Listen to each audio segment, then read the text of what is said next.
India and Saudi Arabia, two nations bound not just by trade and oil, but by a future that might just reshape the very idea of transcontinental connectivity. Prime Minister Narendra Modi is scheduled to visit Saudi Arabia on April 22nd and 23rd on a bilateral visit. PM Modi's visit to Jeddah is not just another bilateral stop. This is the Prime Minister's first visit to the Red Sea port city, which handles millions of pilgrims travelling onwards to Mecca and Medina, the two holiest cities in Islam. It's happening at a time when the entire region is simmering with conflict and uncertainty.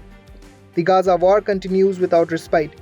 Israel's military operations stretch all across Gaza. US-Iran tensions are once again bubbling under, and President Trump, back in office, is preparing for his maiden foreign visit to the very same kingdom in just a few weeks. In this backdrop, India is trying to do something different. Instead of choosing sides, it is stepping forward to build bridges. This visit isn't just about trade or diaspora diplomacy. It's about India crafting a future role for itself as a peace broker and infrastructure partner in West Asia. The India-Middle East-Europe Economic Corridor, or the IMEC, announced with much fanfare during the G20 Summit, now lies in a state of dormancy. The Gaza war effectively froze progress, and while the UAE and India have begun working on their leg of the corridor, Saudi Arabia, the linchpin of the project, hasn't moved. Interestingly, Riyadh is the only country that has pledged $20 billion for IMEC, but so far, not a single inch of ground has been broken. India is expected to push for progress during this visit. One of the key outcomes could be a bilateral agreement to kickstart work on the Saudi leg.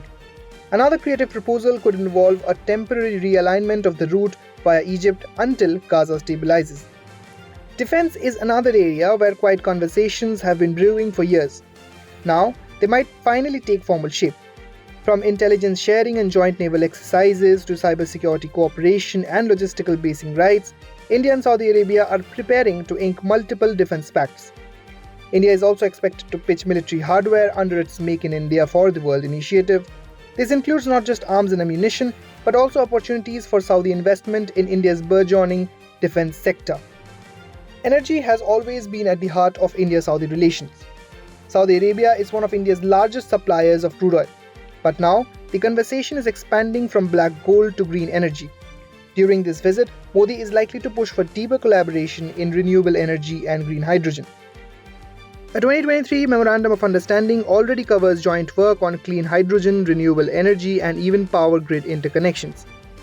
Another likely highlight, Saudi Arabia offering to store strategic oil reserves in India, a huge move for India's energy security.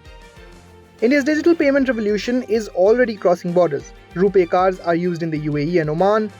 UPI payments are accepted in countries as far away as France. Now the focus is on expanding this digital ecosystem into Saudi Arabia, home to 2.7 million Indians. If successful, it could revolutionize remittances and local transactions for one of the world's largest diaspora populations.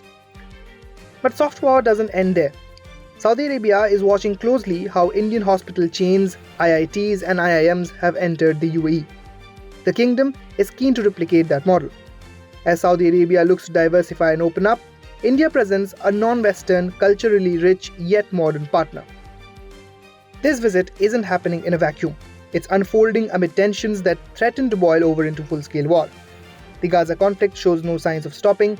Israel's military posture is more aggressive than ever. Trump's return to the White House is reshaping alliances across the region. Yet, India stands apart, advocating peace, offering partnerships, and pushing for connectivity. Prime Minister Modi's Saudi visit is about long-term vision. It's about turning deserts into corridors, conflicts into conversations, and nations into partners.